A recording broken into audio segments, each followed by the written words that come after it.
A pleasant morning to you all. If your dreams and goals don't scare you, they are not big enough.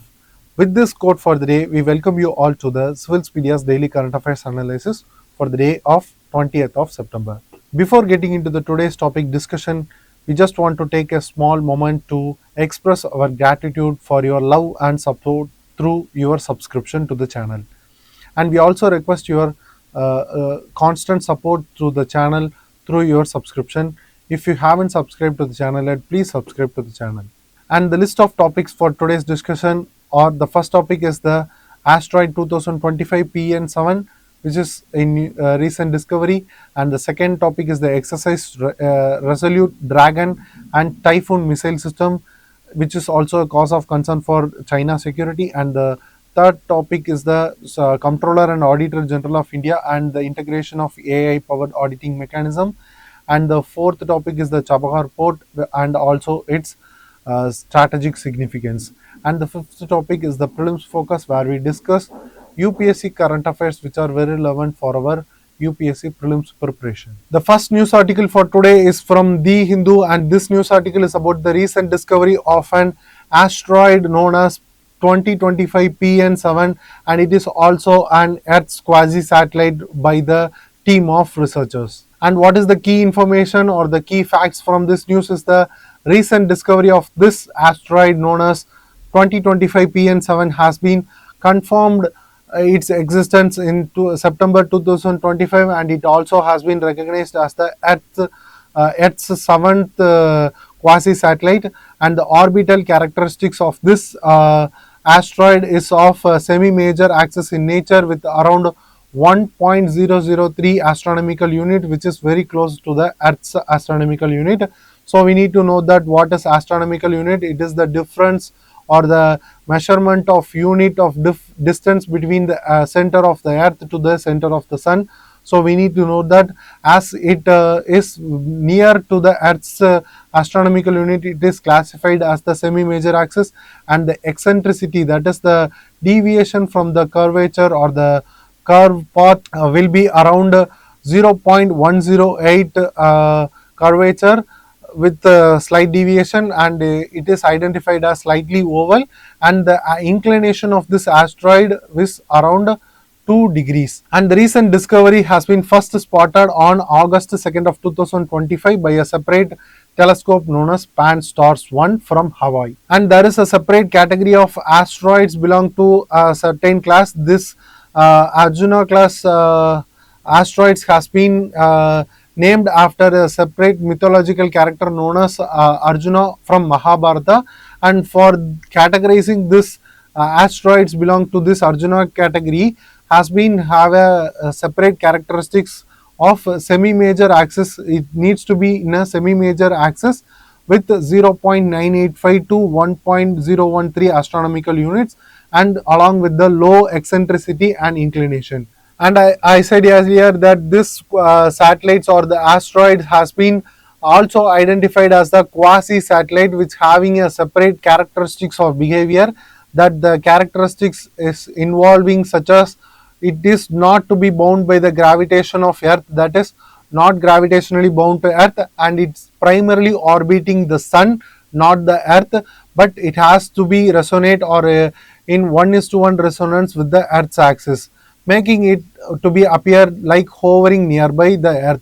And the mean longitude oscillates relative to Earth, that is the longitudinal variation between both the objects in space, that is Earth and this asteroid, resonates or oscillates merely equal, which makes the classic maker of this quasi-satellite example. And the time frame of this recently found asteroid will be remain as an Earth's quasi-satellite for about 128 years, which was shorter than the earlier found quasi-satellite of Leva, which was around 400 years. And what is the additional information from this news is that there has been other various quasi-satellites which was found earlier, and it has been named as Cardia, which was found in the year of 2023, and it has the name of FW13. And another quasi-satellite known as Leva, which was found in the year of 2016, and its name was HO3.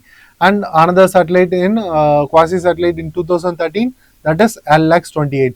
So we have the probability of asking question or reflection of question regarding this in our UPSC prelims by stating Cardia, Kamovaleva and LX-28 was recently in use. It is of or which belongs to which of the following. There may be a possibility of question, so we need to note that. And there is another term known as mini moons. We have to have a clear distinction between the mini moons and quasi satellites.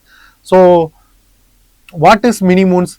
These mini moons are the temporarily captured by Earth's gravity. That is, it has been captured temporarily by the Earth's gravity, and it is also being categorized as the true Earth satellites.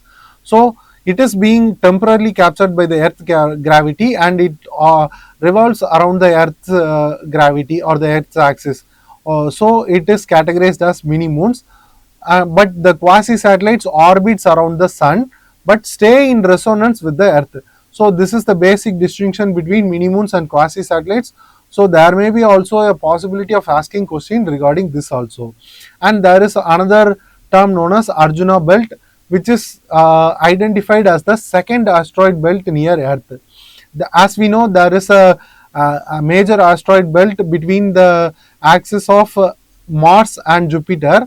So this Arjuna belt is also an asteroid belt containing asteroids which is very near to the earth, which makes it easier and cheaper to reach compared to the main asteroid belt for India's research. And this is also very relevant for our scientific significance, and it may also help in our scientific progress by observing various asteroids which is very near to the Earth's orbit, and we can easily observe the gravity perturbations as well as the separate effect known as Yarkovsky effect. So if you want to know more about the Yarkovsky effect, please have a note of it, because it is also can be reflected in our UPSC prelims.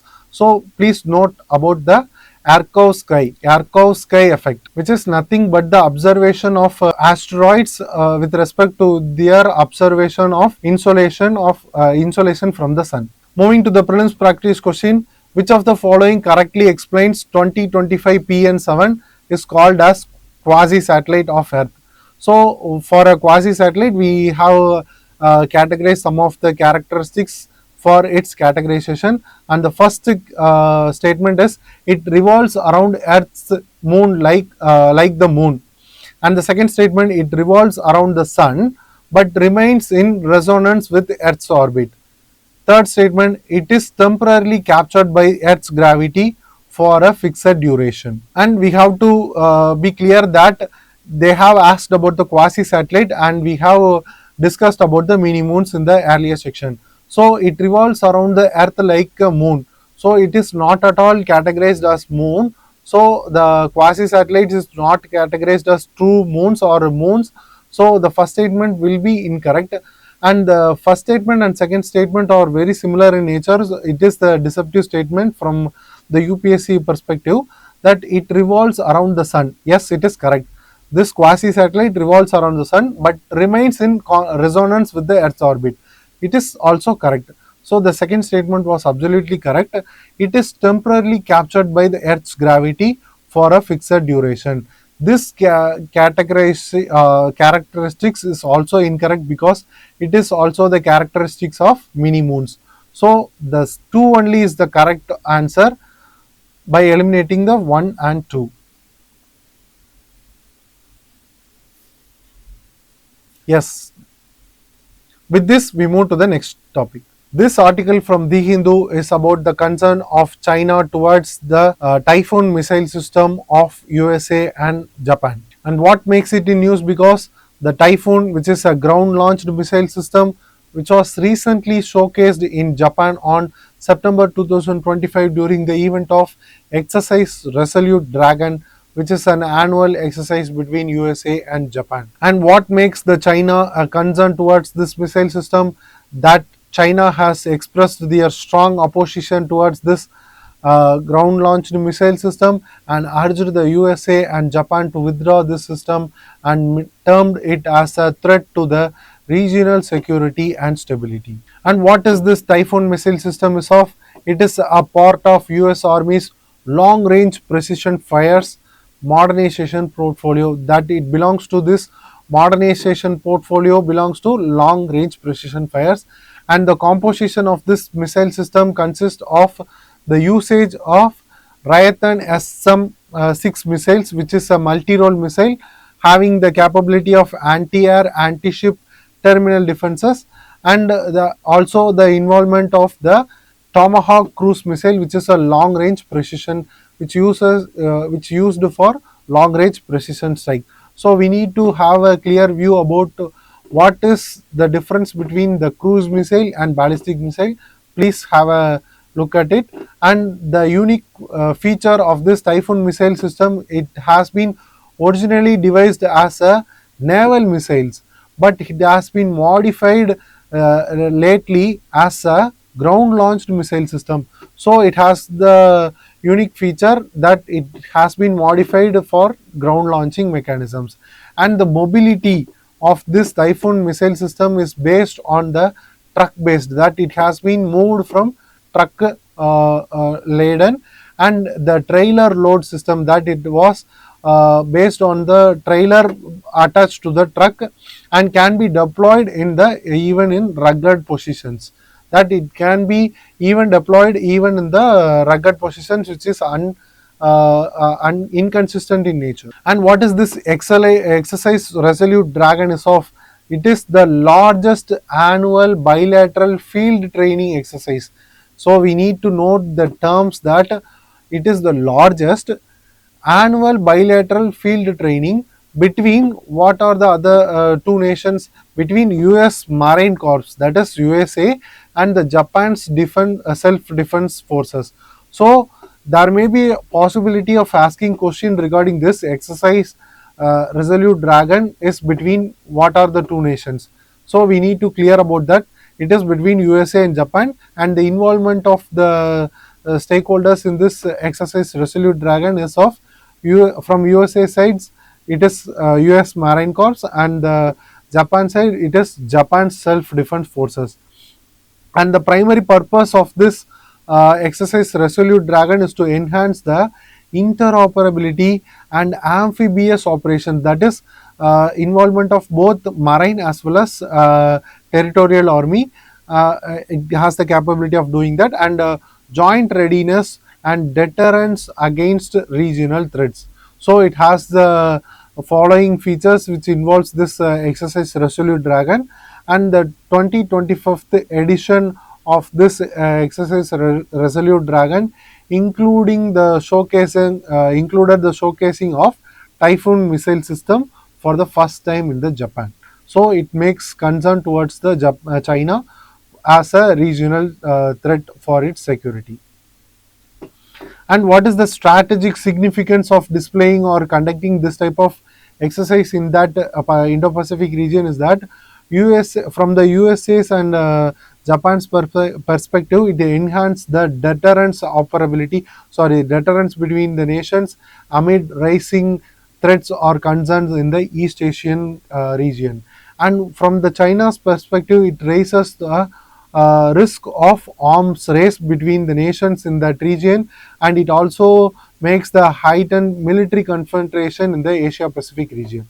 So it is the concern for the China on that regard. Moving to the prelims practice question, with reference to recent military developments in Indo-Pacific, consider the following statements.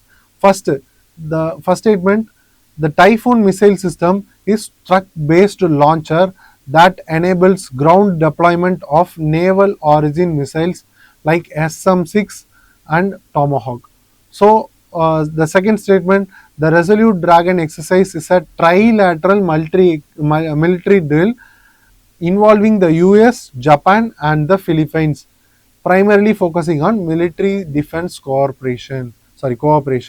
Which of the above statement is or correct? So in this question, they have asked about the correct statement, and the first statement was correct because this Typhoon missile system was later modified from the earlier version to the ground-based launching. So it was laid on the truck and the trailer method. So it is a truck based launcher and enables ground deployment, that enables this ground deployment. and it also involves the operation of various missile systems such as SM-6 missiles and the Tomahawk cruise missiles. So the first statement was correct. And the second statement was incorrect, because this is not a trilateral military exercise, it is a bilateral military exercise between USA and Japan. So this statement was incorrect, and it is not focusing more on the missile defense cooperation. It focus more on the deterrence and the interoperability and the amphibious warfare mechanisms. So this also incorrect, which makes the entire statement incorrect. And they have asked about the correct statement, and the correct statement is one only, that is option A. With this, we move to the next topic. This news article is also taken from The Hindu, and it is about the Comptroller and Auditor General of India and the recent initiative to launch a separate artificial intelligence system for better auditing and improving the auditing efficiency in the Indian environment. And what is the key highlight of this news is that the Office of Comptroller Auditor General of India has been developing a separate artificial intelligence large language model for improving the auditing capacity and as well as the auditing efficiency. And the first version of this model will be deployed or came into existence from November 2025, and this large language model will be or subjected to trained on decades of inspection reports and institutional data. And this large language model is very prominent and very popular in recent times aftermath the introduction of artificial intelligence. And what is large language model?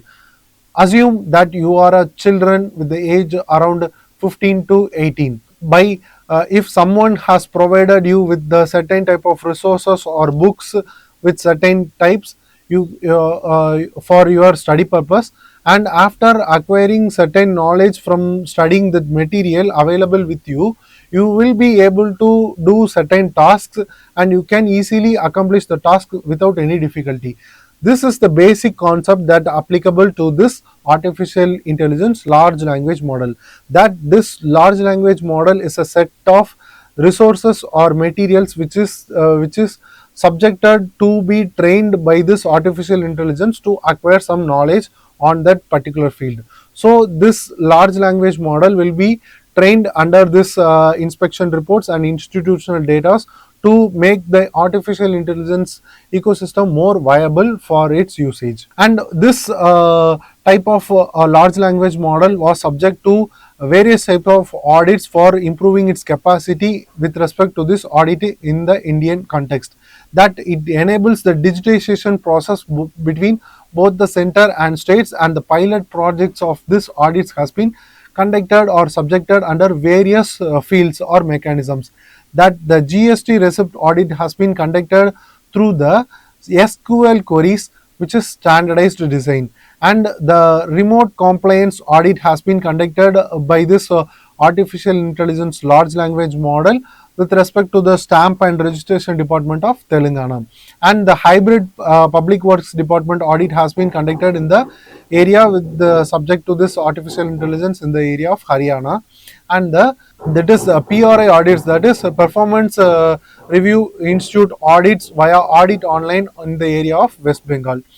By accumulating the knowledge by auditing various type of resources from various regions of India, this artificial intelligence system has been become more viable, and it can able to perform audits in a better way. And it uses a geospatial tool, which the another scheme, that is the another initiative, Pradhan Mantri Gati Shakti mission or the Gati Shakti Yojana, which is a separate mission to enhance the infrastructural capacity or to boost the economic viability of various or the infrastructure viability of Indian ecosystem in various sectors.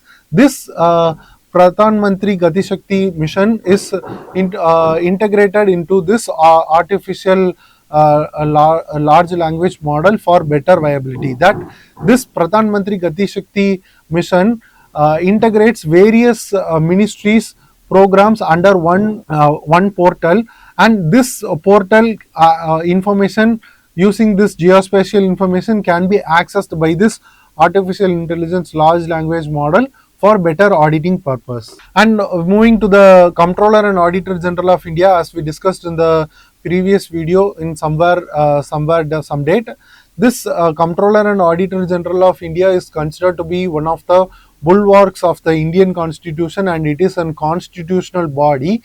If it's having the provision with respect to the articles of Article 148 to 151, the powers and other functions of this Comptroller and Auditor General of India has been defined. And under Article 148, the appointment of the Comptroller and Auditor General of India has to be performed by the President itself.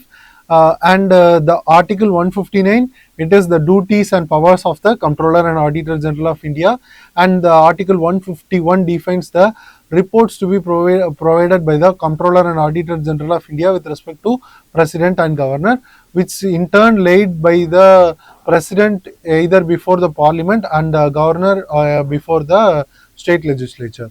And to maintain the independency of the Office of Comptroller and Auditor General of India, the separate provisions has been mentioned in the Constitution that the removal procedure of the Comptroller and Auditor General of India will be very similar to the removal of Supreme Court judges for making it more independent.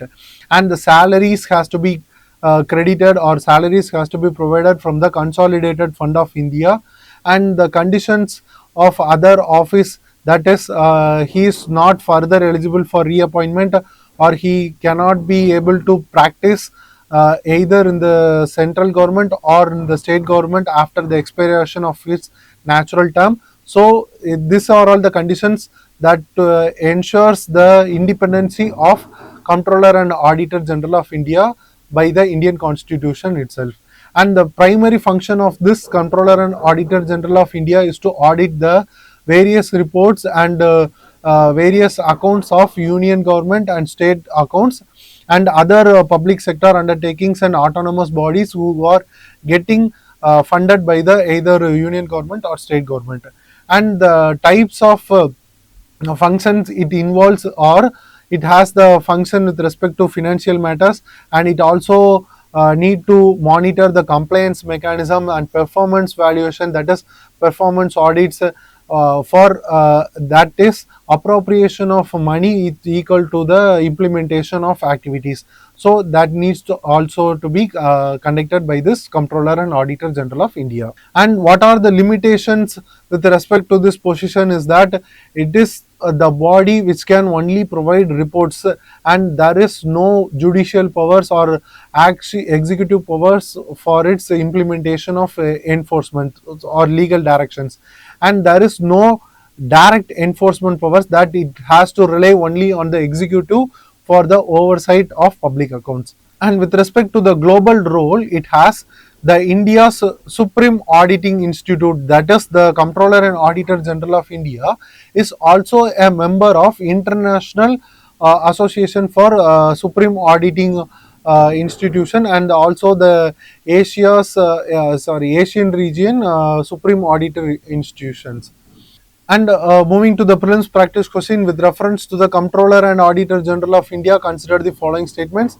The report of the Comptroller and Auditor General relating to the Union are submitted to the Parliament through the Finance Minister. And the second statement, the Comptroller and Auditor General's salary and conditions of service cannot be varied to his or her disadvantage after appointment. And third statement, the Comptroller and Auditor General of India audits the accounts of both the union and state governments. Which of the above statements is or correct? And in this question, they have asked about the correct statement. With respect to the first statement, it was incorrect because the Comptroller and Auditor General of India will provide the report directly to the either President or Governor, and there will be no involvement of Finance Minister on submission of this account or reports. So the first statement was incorrect. And with respect to this position of Comptroller and Auditor General of India and President, the Comptroller and Auditor General of India provides or submits 3 reports on before the President for submission, that is accounts, audit of appropriation accounts, audit of finance accounts, and audit of public undertakings. So these are all the three reports that was submitted by the Comptroller and Auditor General of India before the President. So we need to note that.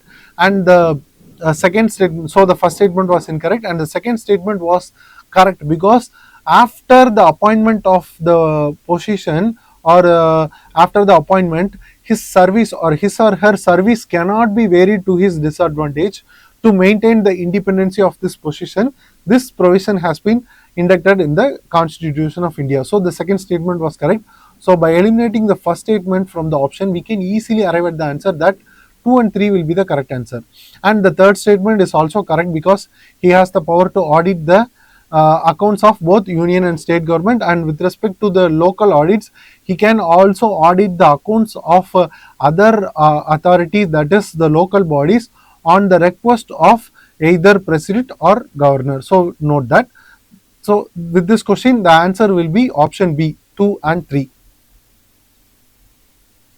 With this, we move to the next topic. This news article taken from the New Indian Express is about the India's operation at Iran's Chabahar Port is under threat because of the recent revocation of sanction waiver by the US. And with this news article, we will be focusing more over the location of Chabahar Port and its strategic significance. And the location of this Chabahar Port was situated on the Gulf of Oman in the Sistan Baluchistan province of Iran. And this port has been jointly developed by India along with Iran as a part of its strategic connectivity projects. And this port lies on the southern east part of Iran, and it is considered as the only Iran's oceanic port. And this port was located very close to the Gwadar port of Pakistan, which is being developed by the China under the China-Pakistan economic corridor, so that we can easily counter the or we can easily bypass the Pakistan, and we can easily counter the activities of China in that region. Here we can see the pictorial representation of Chabahar Port. We can see the Chabahar Port in the Gulf of Oman here, and here lies the Gwadar Port in Pakistan. It was very close to the between both the ports, and we can easily bypass the Pakistan through this route by connecting Kandala Port to this Chabahar Port. And this is a multimodal project which involves sea route, rail route, as well as the land route, that is road route.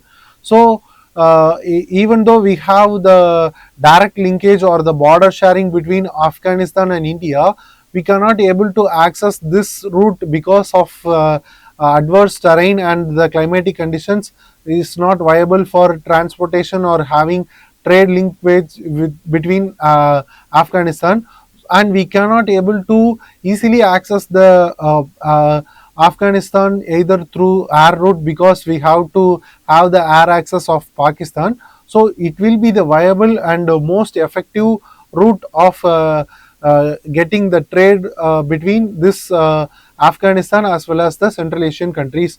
So it is considered to be one of the major initiative and the major port for India for its strategic significance as well as for its trade activities. And what is the strategic importance for India?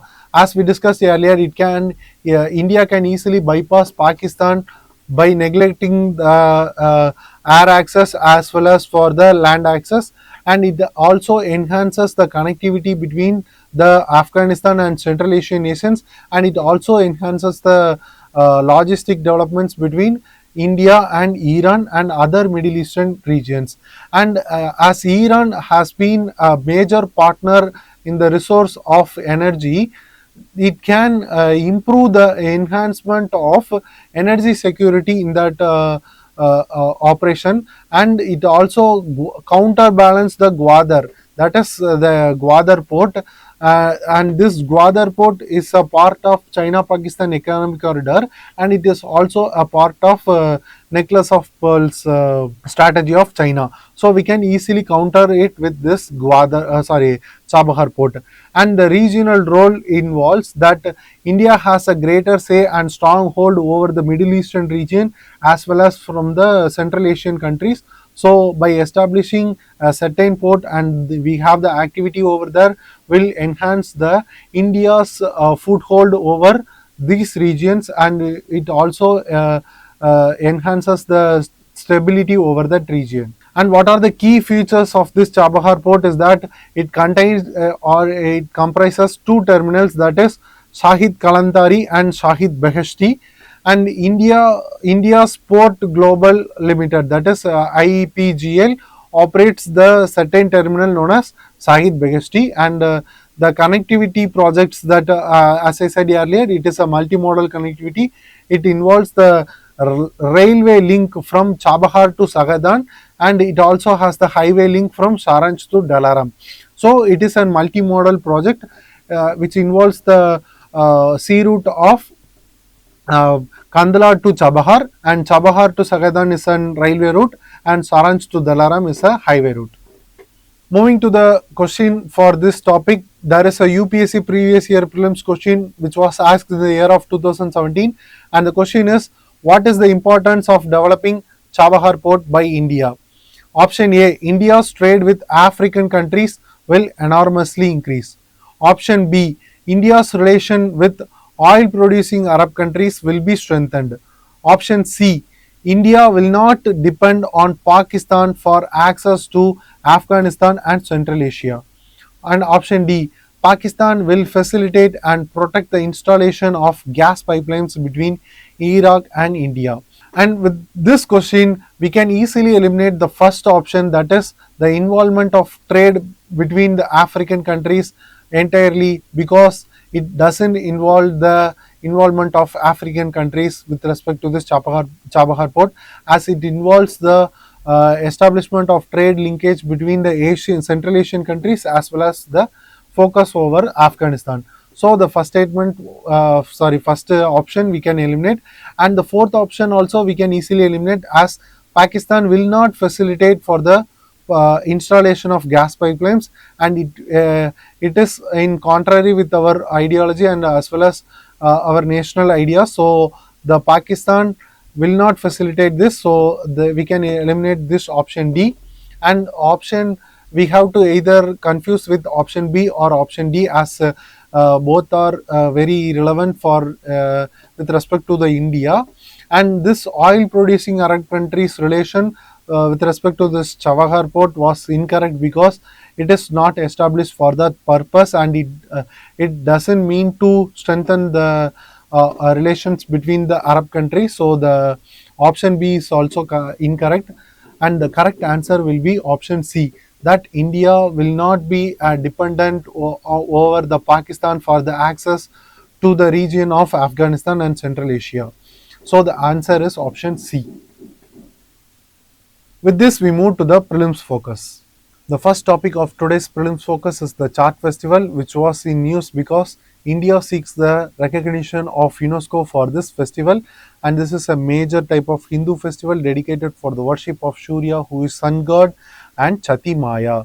This festival is also known as the Surya Shashti, which involves the 4 days of fasting, maintaining high level of purity and bathing rituals. And this is the only festival which involves the worshipping of both the rising and setting of sun, and it was majorly celebrated in the regions of Bihar and eastern Uttar Pradesh. And apart from this, four other festival which was earlier recognized by the UNESCO. The first festival which got the recognition was the Navroz festival, which got the recognition in the year of 2016, and it is a Parsi New Year or marking of the spring season. This Navroz festival celebrated on the occasion of spring equinox, that is March 21. And the second festival is the Kumbh Mela, which is a major festival celebrated in India once in 12 years across 4 Indian sites. And this festival got the recognition in the year of 2017. And the third festival is the Durga Puja of Kolkata. This festival is also a major festival in the regions of West Bengal, which got the recognition of UNESCO in the year of 2021. And the fourth major festival is the Garba festival of Gujarat, which is also a type of dance form from Gujarat. This Garba festival got the recognition in the year of 2023, which is recently, and this can be of UPSC importance, and it can also be of importance to our other central government as well as state government examinations. So there may be a possibility of questions. What are all the questions? What are all the festivals which was earlier recognized by the UNESCO? We need to identify that, and there may be possibility of question asking the chronological order of recognition from the UNESCO. So we need to note that. And the next topic is the Vishwakarma Jayanti, which is also a Hindu festival which honors or in celebration of the Lord Vishwakarma, who is the deity of creation, architecture, and mechanical work. And this festival has been observed between the days of September 16 and September 18. And this festival was celebrated by craftsmen, architects, engineers, and mechanics across India. And the third topic is the Genocide Convention, which was in news because United Nations Commissions alleges Israel's committing genocide in the region of Gaza. And this Genocide Convention is an international treaty which defines the act of genocide and obligating the states to prevent and punishing it. And what is the legal basis under which this genocide convention functions is the Convention on the Prevention and Punishment of the Crime of Genocide and of Act of 1948.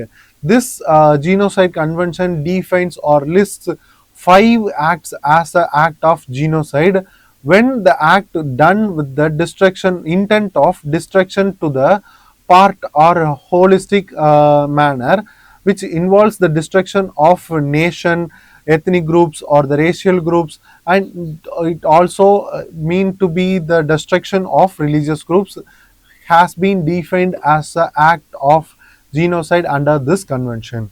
Moving to the next topic is the Swasth Nari or Sashakt Parivar Abhiyan. It is a 16-day national-wide health camp for the focusing more on the nutrition and health care of women and children, which is also aligned with the other camp called as the 8th Poshan Ma. This campaign was jointly led by the Ministry of Health and Family Welfare and the Ministry of Women and Child Development, which is very important for our UPSC preparation. That this can also be asked in our UPSC preparation, that Sashakt Parivar Abhiyan was recently news, which was relevant to which of the following. There may be question like that, so we need to note that. And this campaign was organized at various centers such as Ayushman Arogya Mandirs, community healthcare centers, and district hospitals and other government health facilities. And the scale of operation of conducting this campaign or health campaign was to establish or conducting more than 1 lakh of health camps for focusing more on the outreach program for the enriching of nutrition, and also focusing more on the health of women and children. And this campaign covers various activities such as conducting health checkups and screening for the cancers, anemia, and tuberculosis and sickle cell disease, which was majorly prevalent over the women and children population. So this campaign covers entirely the checkupping of various healthcare activities, and it also screening process of various diseases which focuses more or which involves the prevalence of women and children. So we need to note that. And we also have to note the other campaign known as the Poshan Ma, which is a nationwide nutrition campaign under the Jan Andolan to promote awareness among the communities to evolve or encourage the health practices and the behavioral changes. This campaign was launched in the year of 2018, and it was conducted annually. And the conduction of this Poshan Ma campaign was usually during the month of September. And we also have to note what are all the major objectives of this Poshan Ma campaign. The major objective involves the reduction of usage of oil and sugar consumption as to curb the obesity, and to strengthen the early childhood care and educational promotion of educational activities, and the promotion of infant and young child feeding practices, and the involvement of men, which is the major objective. We need to note that there may be a possibility of asking question like in the activity of Poshan Ma, or the major campaign called Poshan Ma, which involves the men in nutritional and maternal health care, is one of the objective. So we need to note that this involvement of men in nutrition, maternal health, child care, and the Anganwadi's involvement is also very important. And the encouragement of local diets apart from Western culture, and we need to promote the local diets and the involvement of local dietary practices and the food systems convergence of efforts, and majorly the digitization process, which is also a major objective of this Poshanma campaign. So we need to note that. Moving to the prelims practice question for this prelims focus, consider the following statements regarding Poshan Ma. First statement: it is a nationwide campaign dedicated to promoting nutrition awareness and behavior change.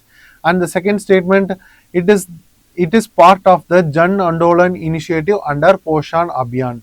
And the third statement: its objective include reducing oil and sugar consumption, promoting local diets, and involving men in nutrition and childcare. As I have told earlier, that it is a awareness campaign for enriching the nutrition and focusing more over the health of women and children. This and it also involves the process of campaigning for the behavioral change. So the first statement was correct, and the second statement. So in this question they have asked about the incorrect statement, so we have to be very careful on that.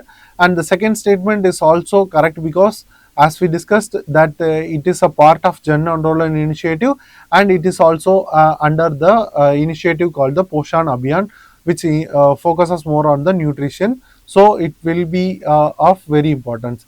And the third statement is also correct, because it involves the reduction of usage of oil and sugar consumption, and it also involves the promotion of local diets. And as I said earlier, we have to give importance to the involvement of men in the practice or the encouragement of this campaign. So this third statement is also correct, and they have asked about the incorrect statement. So none of the above statements are incorrect. So the answer for this question will be option D. Let's check.